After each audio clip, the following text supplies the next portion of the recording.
یہ چھوٹے عمل ہیں. یا قہارو چاروں کونوں میں حفاظت کا نظام، یا لطیفو چاروں کونوں میں حفاظت کا نظام، یا ودودو چاروں کونوں سے حفاظت کا نظام. ایک بابا جی تھے بڑے پرانے، ان کے آج ایک لفظ بتاتا ہوں، اچانک یاد آئے. کہنے لگے ایک جگہ بیٹھے تھے، اپنی حفاظت کا نظام ہمیشہ سوچا کرو. پوچھا کیسے؟ فرمایا کون سی لاٹھی کس وقت کہاں سے آئے اور کہاں لگے. کون سی لاٹھی کس وقت کہاں سے آئے کہاں سے لگے. اور پھر کہا لاٹھی تو لگے ہاتھ نظر نہ آئے. یہ ہیں ایسے وار جو وار تو ہو جائیں کرنے والے نظر نہ آئیں. ان واروں کو جادو کا وار، جنات کا وار، نظر بد کا وار، سفلی وار، کالے وار، یہ وہ وار ہیں نظر تو آئے کرنے والے، وار تو نظر آئے پر کرنے والے نظر نہ آئے. اگر کسی کو میری اس بات پہ شک ہے تو انگریزوں کی کتاب اٹھائیں، ہماری اپنی کی سائٹ پہ پڑھی ہے، جادوئی لائبریری کے نام پہ. انگریزوں کو جادو نے کتنا ستایا، جنات نے کتنا ستایا، نظر بد نے کیا حال کیا، ان پہ اوپر کیا وار ہوئے. آپ کو انگریزوں کی کتابیں بولیں گی کہ ہم جادو کو آپ سے کہیں زیادہ کتنا مانتے ہیں، ہم جادو کو آپ سے کہیں زیادہ کتنا جانتے ہیں، ہم جادو کو آپ سے کہیں زیادہ کتنا قبول کرتے ہیں اور کتنا بچنے کی کوشش کرتے ہیں. آئیں پھر پڑھتے ہیں وہ دعا پورے وطن کی سلامتی کی نیت کر کے. یا حافظ ہو، یا حفیظ ہو، یا رقیب ہو، یا وکیل ہو، یا سلام. اللہ حافظی، اللہ حاضری، اللہ ناظری، اللہ شاہدی، اللہ ناصری، اللہ معی، اللہ لی، وکفا باللہ ولیم، کفا باللہ نصیرا. جہاں اسباب بہت ضروری ہیں وہاں دعائیں بھی ہیں. میرے حضور سرور کونین صلی اللہ تعالی علیہ وسلم نے غزوہ بدر میں 5 گھنٹے کی دعا کی. اتنی لمبی دعا، اتنی لمبی دعا. اللہ اپنی مدد بھیج دے.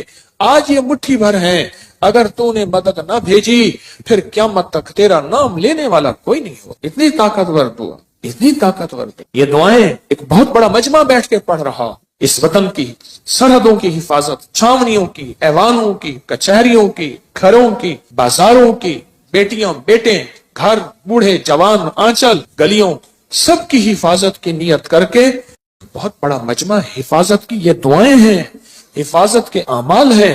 آپ خوش قسمت ہیں، آپ کے منہ سے سب کے لیے خیر نکل رہی، سب کے لیے بھلا نکل رہا. یا قہارو. مجھے حاج صاحب کیوں یاد آئے جن کی میں تربت پہ گیا اور ان کی محبتیں ایسی ہیں میری سارے ضبط کے بندھن ٹوٹ گئے. حالانکہ میں اس سے پہلے صوفی عبداللہ صاحب کے پاس گیا، نہیں رویا. اس کے بعد میں میاں غلام رسول صاحب کے ہاں رات عشاء کے بعد پہنچا، نہیں رویا. حاجی صاحب کے ساتھ میری محبت، ان کی شفقت تھی. ان کے ساتھ حاجی صاحب کے ساتھ ایک بابا جی ہوتے تھے، ان سے پوچھیں آپ کا نام، فوراً کہتے میرا نام مقبول موٹا ہے. خود کہہ دیتے بہت موٹا. کھاتے کھاتے تھک جاتے تھے، پھر سو کے کھاتے تھے، پھر کھاتے تھکتے تھے، پھر کھاتے تھے، پھر تھوڑی دیر بعد اٹھتے تھے، بیت الخلا جاتے تھے، پھر آتے تھے، پھر کھاتے تھے، پھر جاتے تھے، پھر آتے تھے، پھر کھاتے تھے. شلواروں کا ڈھیر لگا ہوا ہوتا تھا، شلوار تھوڑی سی خراب ہو جاتی تھی، پھر وہ لگے اس کو پہن لیتے تھے، پھر قمیض پہن لیتے. کہنے لگے کہ روحانی سفر میں جانا تھا تو سارے درویش فیصل آباد کے تاجر تھے، میرا نام بھی تھا. اس نے کہا سارا دن تو ہنگے کا کھائے گا، اس کو ہم لے جائیں گے، اس کو ساتھ رکھ. انہوں نے کہا ہم اس کو ساتھ. فیصلہ ہو گیا کہ سفر میں یہ بھی ساتھ نہیں جائے گا. تو کہا کہ پھر میں رات بیٹھا اور میں نے یا قہاروں کا ذکر کیا. میں نے کہا مجھے کر کے دکھائیں. مقبول موٹے نے جناب سیٹ لگائی، آلتی پلتی ایسے مار کے نا مجھے خود کر کے دکھا. کیفیت نہیں بولے گی. حاجی صاحب بیٹھے تھے جن کی تربت پہ گیا، مقبول موٹا بھی مر گیا. اس نے جو کر کے دکھایا نا، کہا میں رات کو بیٹھا عشاء، میں نے کہا اللہ یہ مجھے نہیں لے جاتے. کہا کہ میں نے پڑھا یا قہارو یا قہار یا قہارو یا، اور کہا میں رویا. اور پھر مقبول موٹا رونے لگا. اس کے آنسو بہ رہے تھے، اس کے جذبے تھے، اس کا وجدان، اس کی کیفیات تھی، اس کا درد تھا، اس کی آہی تھی، اس کی سسکیاں تھیں. یہ سب کچھ بیان کرنے کے بعد بھی میں بیان نہیں کر سکا. کیوں؟ سن لیں. اب جو کہنے لگا ہوں، الفاظ کے ترجمے ہوتے ہیں، کیفیات کے ترجمے نہیں ہوتے. الفاظ کے درد اور جو کیفیات ہوتی ہیں نا، اس کے کبھی ترجمے نہیں ہو سکے. بس اس کے اندر ایک غم تھا. کہا میں نے ایسے بیٹھ کے یا قہارو پڑھتا رہا، پتہ نہیں کتنی دیر تک روتا رہا اور اللہ کو کہتا رہا کہ اللہ تو زبردست ہے، اللہ تو طاقتور ہے، اللہ تیرے اندر قوت، طاقت، عزت، عظمت، وقار، شان و شوکت ہے. پتہ نہیں کن دردوں کے ساتھ مشہور پامسٹ گزرے ہیں، ایم اے ملک، بہت زیادہ. کچھ عرصہ میرے ذیل علاج رہے. مجھ سے ایک دفعہ کہنے لگے کہ کال کوٹڑی میں موت کے قیدی کے پاس میں گیا. میں نے کہا اپنے ہاتھ کا پرنٹ دے، تیری قسمت کی کون سی لکیر تھی کہ تو پھانسی صبح پھانسی پہ جانے والا ہے. پتہ ہے مجھ سے کیا کہا صاحب جی میرا ہاتھ ہی کاٹ کے لے جائیں، لکیریں کیا لینی ہے، صبح تو میں نے مر جانا ہے۔ اس کی وجدان، اس کی کیفیات کیا ہوں، جس کو صبح فجر سے پہلے تختہ دار پہ چڑھایا جائے گا، اس کے گلے میں پھندا ڈالا جائے گا۔ اسی طرح کیا وجدان ہوگا مقبول موٹے کا جب وہ یا قہر پڑھ رہا ہوگا۔ میں نے تو اس کا تھوڑا سا منظر دیکھا ہے نا، اس نے وہ کر کے دکھایا ہے، جب کر رہا ہوگا وہ کیا ہوگا۔ پھر سنیں، یہ کر کے دکھایا ہے، کیا لفظ کہہ رہا ہوں، یہ تو کر کے دکھایا تھا۔ اس نے اپنی کیفیات کو سمیٹا، سنبھالا، کھینچا، بنایا، اور مجھے، اور اس وقت میں میری کیفیات ہیں کہ میں 8-10 الفاظ بول چکا ہوں، اس کے بعد میں نے کہا ہے میرے الفاظ ختم ہو گئے ہیں۔ کیوں؟ الفاظ کا ترجمہ ہوتا ہے، کیفیات کا ترجمہ کبھی نہیں ہو سکتا۔ یا قہار ہو۔ اور اس کے بعد کہنے لگا کہ میں رات کو روتا رہا، پڑھتا رہا، روتا رہا، پڑھتا رہا، روتا رہا۔ میں نے پوچھا فتنوں کے جال توڑنے کے لیے کیا کر رہے ہو؟ حضرت عمل کر رہا ہوں۔ میں کہتا ہوں نہیں کر رہا۔ کرے اور کتمیر اور فتنوں کے جال نہ ٹوٹے اور وہ جال ان پہ واپس نہ پلٹے، یہ سن کہ مقبول موٹے نے کیسے فیصلے کروائے۔ دیکھ پھر یہ ہوتے ہیں منوانا، یہ ہوتا ہے منوانا۔ میں پوری دنیا کو کہہ رہا ہوں، پوری دنیا میں جو حضرات فتنوں کے جال کو، کتمیر کے فتنوں کے جال کو توڑ رہے ہیں، توڑنا چاہتے ہیں، انہوں نے اپنے ذمے عمل لگائے ہیں، انہیں اپنے ذمے وظیفے لگائے ہیں، یا ان کو عمل وظیفے دیے ہیں، وہ اگر فیصلہ نہیں کروا رہے تو مقبول موٹے سے سیکھیں۔ لگتا ہے انہیں لگی نہیں، لگتا ہے انہیں لگی نہیں ہے، لگتا ہے انہیں لگی نہیں۔ جب لگی نہیں ہوتی پھر کہتا ہے میں عمل کر رہا ہوں۔ نہ عمل کرے اور فیصلے نہ ہوں، عمل کرے اور عرش نہ ہلے، عمل کرے اور نظام عالم میں ہلچل نہ مچے۔ بس کہا کہ مجھے آج بھی یاد ہے، مقبول موٹا بیٹھا ہے اور یا قہار پڑھ رہا ہے اور اس کے آنسو بہ رہے ہیں۔ کہ صبح وہی مجھے ڈھونڈتے پھر رہے تھے، وہی جو کہتے تھے اس کو ساتھ کیسے رکھیں گے، ادھر کھائے گا ادھر جائے گا، پھر ادھر کھائے گا، ہاں پھر تیسرا کام سو جائے گا۔ میں نے تو دیکھا کھانا نکالنا پھر سو جانا۔ وہ بیچارہ بے بس تھا۔ کچھ لوگ بے بس ہوتے ہیں، یہ وجود اللہ عطا کرتا ہے، کسی کو موٹاپا، کسی کو کیسے۔ ہمارے ایک صاحب تھے، ان کو چین کپی کے ذریعے 500 کلو وزن تھا، قبر میں اتارا، کرینوں چین کپی کے ذریعے قبر میں اتارا۔ وہ بیچارہ کیا کرے۔ میں ایک دفعہ گیا تو مجھ سے کہا حکیم صاحب کیا کھائیں گے؟ ڈیپ فریزر بھرے ہوئے کھانوں سے، اتنا کھا رہا ہے، ختم گیا، کھا رہا ہے، ختم۔ اس کی سائز کی جوتی نہیں ملتی تھی اس کی سائز کی جوتی، دراز قد تھا، ڈیپ فریزر بھرے ہوئے ہیں، ایک وقت میں ابلے ہوئے انڈے 3 درجن 4 درجن۔ اس دور میں یہ بوتلوں کے ڈالے ہوتے تھے، ایک 12-24 کا ڈالا پی گیا، دوسرا پی گیا، تیسرا۔ اس کی قبر میں اس بندے کو زنجیروں اور چین کپی کے ذریعے پورا نظام بنا کے قبر میں اتارا گیا۔ یہ ان لوگوں کے لیے سبق ہے جو تسبیح خانے کے جانثار ہیں، جو تسبیح خانے کے مخلص ہیں، جو ابکری اور ابکری کے نظام کے مخلص ہیں، ان کے لیے سبق ہے۔ مقبول موٹا کہتا میں عمل کر رہا ہوں۔ کہاں کر رہا ہے تو دعا پڑھ رہا ہے، مانگ نہیں رہا۔ میں تجھے بتاتا ہوں کہ مقبول موٹے نے دعا کیسے مانگی اور عرشوں سے فیصلے کیسے کروائے تھے، اور دجال کے فتنوں اور اس تار کو پھر کیسے توڑا تھا۔ میں پوری دنیا میں میرے مخلصین ہیں جنہوں نے اپنے ذمے اعمال لیے ہوں، اور ان کو میں نے اجازتیں دی ہوئی ہیں، جو کر رہے ہیں، چاہے مجھے بتایا یا نہیں بتایا، اجازت ہے، کر رہے ہیں فتنوں کو ختم کرنے اور توڑنے کے لیے۔ میں تمہیں بتاؤں کہ مقبول موٹے نے ایک رات میں فیصلہ کیسے کروایا۔ وہ تو مجھے کر کے دکھایا تھا نا، جب کیا ہوگا۔ مجھے الفاظ بار بار دہرا رہا ہوں، میری الفاظ کے دوران میرے اندر خود ہلچل مچتی ہے۔ مجھے تو کر کے دکھایا تھا، جب کیا ہوگا پھر کیا ہوگا۔ صبح ڈھونڈتے پھر رہے ہیں، منا بھی رہے تھے، کھلا بھی رہے ہیں، پتہ نہیں کتنا کھلایا ہوگا، کھلا بھی رہے ہیں اور لے جا بھی رہے ہیں سفر میں ساتھ، اور سارے اس کے لاڈ نخرے بھی یا قہاروں نے انہیں بے بس کر دیا۔ بڑے بڑے تھے جنہوں نے فیصلہ کیا تھا اس کو ساتھ نہیں لے جانا، انہوں نے فیصلہ کیا تھا اس کو ساتھ نہیں لے جانا، یا قہاروں نے انہیں بے بس کر دیا۔ کر دو بے بس ان دجالی فتنوں کو، کر دو بے بس ان جادو کو، جنات کو، کر دو بے بس دشمن کے واروں کو، کر دو بے بس نظر بد کو، حاسدین اور شر بے بس کر دو۔ اور اس وقت ہوگا جب اندر لگے گی، اندر لگے گی۔ ہیں میرے پاس مخلصین ہیں پوری دنیا میں، پورے عالم میں، اخلاص والے، للہیت والے، جانثار۔ میں اس معاملے میں بڑا سرمایہ دار اور اس کے علاوہ سرمایہ دار نہیں ہوں۔ شکر ہے میرا جو کماتا ہوں لنگر میں لگ جاتا، اس کا کرم اور عطا ہے، اس معاملے میں سرمایہ دار نہیں ہوں۔ فرمایا فقیر تما نہیں کرتا، منع نہیں کرتا، جمع نہیں کرتا، اللہ لنگر میں لگوا رہا، کوئی ایسی جگہ نہیں لگوا رہا، لیکن اس معاملے میں سرمایہ دار ہوں میرے ساتھ مخلصین کا ایک پورا نظام ہے پورے عالم میں، پوری دنیا میں۔ اس سے بڑا کچھ سرمایہ ہے آج کے دور میں؟ آپ کو خلوص والے، للہیت والے، سچے درد والے، سچے غم والے مل جائیں آج کے دور میں بہت بڑا اس معاملے میں سرمایہ دار ہوں۔ مجھے جب خلوص والے ملتے ہیں، میں نے آپ کو بتایا نہیں، کئی لوگ ایسے ملتے ہیں، میں ان کے وسیلے سے دعا کرتا ہوں، میرا مولا اتنا اس کا خلوص، اتنی سچائی، اتنی للہیت، یہ اپنا سب کچھ خرچ کر کے، نہ اپنے لہجے سے، نہ اپنے لفظوں سے، نہ اپنے حرفوں سے، غور سے سنیے گا، اتنا سب کچھ لگا کے، نہ اپنے لہجے سے، نہ اپنے لفظوں سے، نہ اپنے حرفوں سے، نہ اپنے انداز سے، یہ جتا نہیں رہا چھپا رہا ہے، جتا نہیں رہا چھپا رہا۔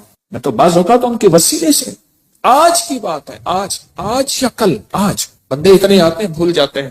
ایک اماں بوڑھی آئی، آج آئی یا کل آئی، آپ یقین جانیے میں نے اس کے وسیلے سے ہمیشہ دعا مانگ۔ شیخ الحدیث نے لکھا ہے، اس جوان کا واقعہ جو مچھلی اٹھا کے لایا، میں بیان کرتا رہتا ہوں، اور بیوی نے کہا کہ اللہ کا نیک بندہ جوان ہے، اس کو کہیں رہ جائے، مچھلی پکاتے ہیں، یہ مزدور بھی کھا لے۔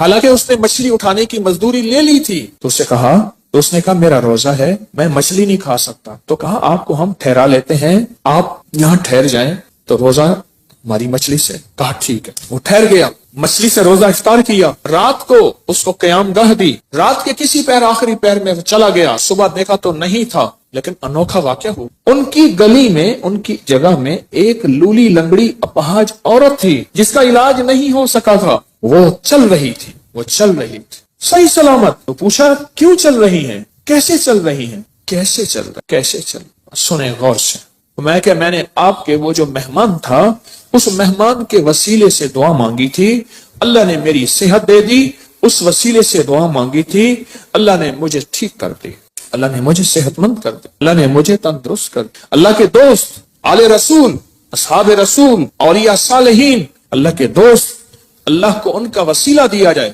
رب کعبہ کی قسم، میں قسمیں نہیں اٹھاتا، کبھی زندگی میں قسم اٹھاتا ہوں، میری آپ سینکڑوں درس پڑے ہیں، زندگی میں قسمیں نہیں اٹھاتا، پر آج قسم اٹھا رہا ہوں، رب کعبہ کی قسم، واللہ اللہ ان کی سن لیتا ہے، اللہ پوری کر دیتا ہے، اور اللہ کر کے دکھاتا ہے۔ کفا باللہ ولی وکفا باللہ نصیر۔ یا کہارو اپنی زندگی میں، اگر آپ کالی دنیا میں مبتلا ہو چکے ہیں، کالے روگ لگ گئے ہیں، یا کالی علتیں لگ گئی ہیں، کوئی ذلتیں لگ گئی ہیں، کوئی قلتیں لگ گئی ہیں، یا کالے لوگ آپ کے پیچھے ہیں، کوئی دشمن کی شکل میں، کوئی انسان ہے، حاسدین ہیں، یا جنات ہیں، یا کالے بدروہیں ہیں، یا دیو ہیں، کوئی ایسی چیزیں آپ کے پیچھے لگ گئی ہیں، تو پھر یا کہاروں کے ساتھ دوستی کریں۔ اور آج زندگی میں پہلی دفعہ میں نے یا کہار غسل کے دوران پڑھنے کی اجازت دی ہے، اور ساتھ ایک وضاحت کی ہے کہ میں نے بڑے بڑے صاحب علم لوگوں سے پوچھا ہے، اس کی تحقیق کی ہے کہ انسان غسل کے دوران زبان سے نہیں پڑھ سکتا، پر دل سے، زبان سے، کیونکہ بیت الخلاء کی دعا ہر بندے کو نہیں آتی، اگر نہیں آتی تو یاد کریں، ضرور یاد کریں، اگر نہیں آتی تو یاد کریں، ضرور یاد کریں، ضرور یاد کریں۔ اور سل پہ واقعہ یاد آیا، محمود غزنوی رحمت اللہ علیہ اللہ کا ولی تھے، 1000 سال کے بعد 1974 میں کابل میں زلزلہ آیا، ان کی مزار پھٹ گئی، تو اس درویش کا کفن میلا نہیں ہوا تھا، 1000 سال کے بعد محمود غزنوی بادشاہ۔ تو محمود غزنوی جب آیا تو یہاں جادو کا عروج تھا، طاقتور عروج تھا، تو ان کے ساتھ صالحین اللہ والے تھے، تو ان سے پوچھا کیا کریں؟ فرمایا اللہ نے ہمیں علم دیا ہے، ہم ان کا علم سلب کر لیتے ہیں، ان کا خود علم چھین لیتے ہیں، اور ان کا علم سلب کر لیتے، ان کا علم سلب کر لیتے۔ پھر ایک وقت آیا ان میں سے ایک درویش فوت ہو گئے جنہوں نے علم سلب کیا تھا، محمود غزنوی کے اوپر جادو ہوا، بیمار ہو گئے، تو کہا کہ